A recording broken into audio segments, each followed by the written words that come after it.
It's here. It's beautiful, unless you're a BYU fan. The Big 12 schedule has been officially released. We'll discuss today. Drake Toll, Locked On Big 12, is joining me here. I almost thought that was an Arizona State logo on your sweatshirt there. It had some ASU vibes, but it's just a Savannah Banana logo, so we'll just have to live with that. But I tell you what, if you're a BYU fan and you look at this 2025 schedule, and you want to call Brett Yormark and leave an angry voicemail like you want to yell at a congressman for voting against a piece of legislation he said he would vote in favor of, I wouldn't be able to blame you here, Drake.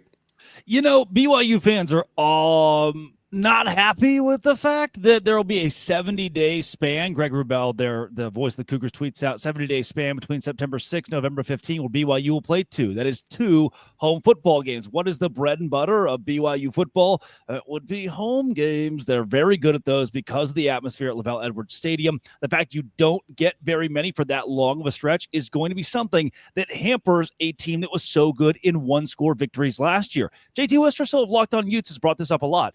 Teams that win one-score games or lose one-score games fluctuate year by year. So a team that was 6-1 in one-score games last season, there's a good chance they go 2-5 this year or 1-3 in those very same sort, because that's the nature of college football. For BYU, you need as much home time as possible to build off of last season. Now, do I think that everybody is happy with the Big 12 schedule? Actually, no. Everyone's pretty upset. West Virginia, only one home game in October. That one's against TCU. Schools like a UCF are looking around going, hey, where's our rival? Can we have like a rival, please, or something? And does it have to be Houston? And schools like Baylor are posing the question, hey, we're playing Houston during rivalry week. Why don't we all, like as a collective, have this Friday, Saturday, where we can see BYU, Utah, a TCU, Baylor, Kansas State, Iowa State. And then we start to ask the question, why aren't Baylor and Texas Tech playing this year? The first time since the Eisenhower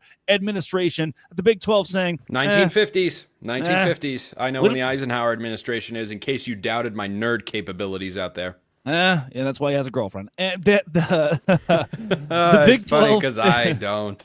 Fan bases are asking the question where it seems so obvious to have these built-in rivalries because these schools and fan bases love them, even if it's not on a rivalry weekend. Just having Baylor, Texas Tech, or Iowa State, Kansas State every year, no one's going to be mad.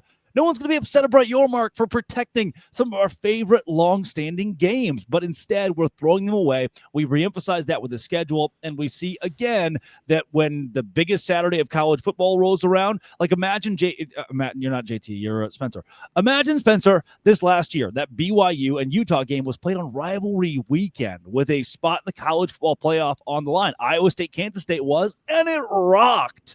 There is a fear amongst the Big 12 that they would get swallowed up by Alabama, Auburn, or Michigan, Ohio State at noon. And so they are too scared to put their football games on that day. That's the reason they do it. No doubt about it. And I think it sucks.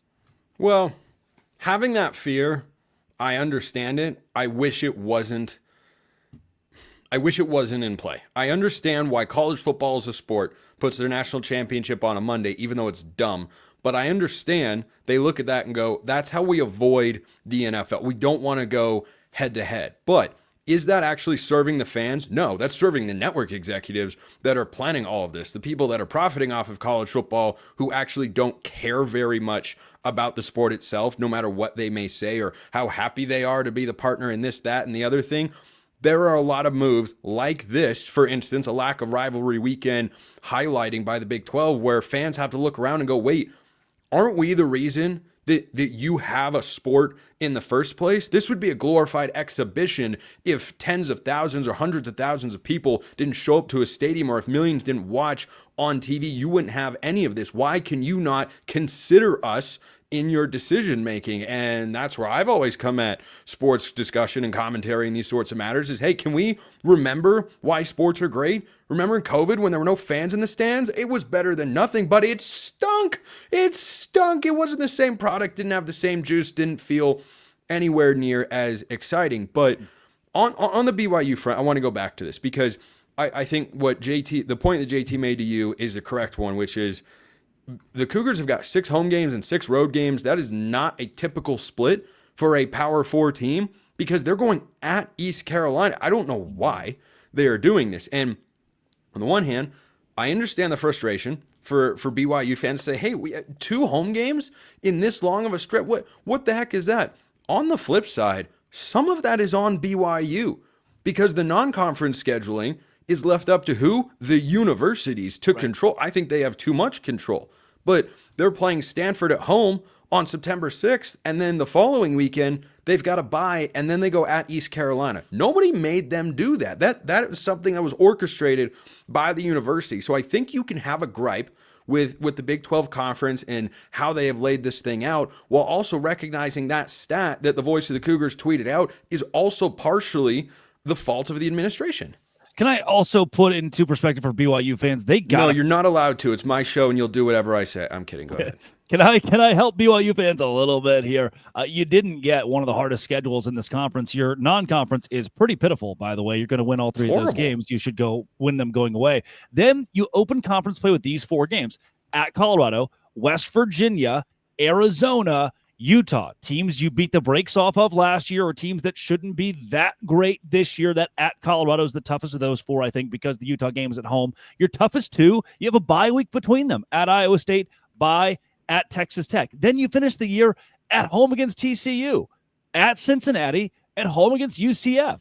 You'll be favored in probably all 3 of those. You got a pretty soft cushion to open with, a pretty soft landing spot as well, and your toughest games have a bye week between them. If anybody should be excited about where the Big 12 put you, it's probably the BYU Cougars. There are other schools like a Cincinnati who opens with Nebraska next season who are asking the question, what are we going to do? How are we going to do it? How are we going to keep our coach when the cards are stacked against us in both non-conference and in-conference?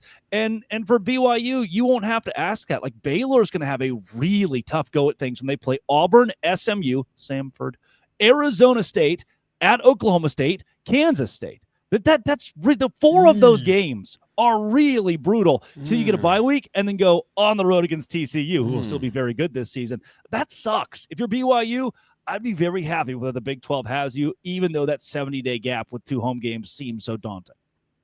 Boy, that Baylor schedule. It's not fun, man. SMU, Auburn, Arizona State to open Big 12 play, Kansas State. Here's the upside, though.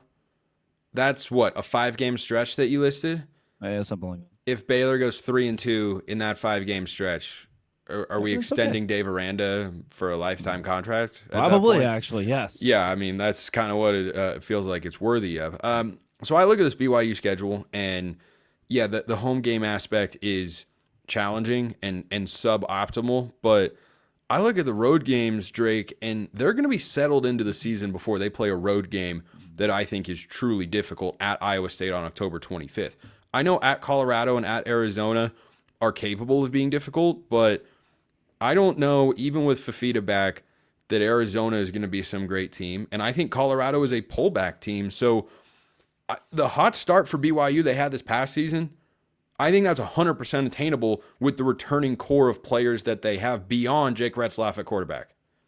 Sure, yes. I would look for the BYU Cougars to be a top 15, borderline top 10 team after their first 3 weeks of the season, based on the way their schedule is and where they will likely be in the 16-17 range in the preseason AP poll. From there, we'll start to ask the question, would it have been worth it to play a road game against NC State?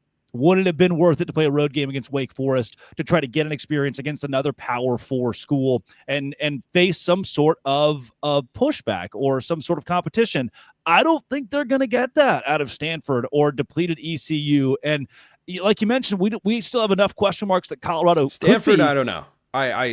I legitimately don't know. They have to be better. In Lavelle, and you know it's going to be a night game too. Yeah, I'm just wondering. I think Troy Taylor's a really good coach. He's had a couple of wins in his tenure that he shouldn't have had based on the talent profile that Stanford has. So I don't know that you learn nothing there, but Stanford's struggling to adapt to the modern world of college football. I just think they have a good coach.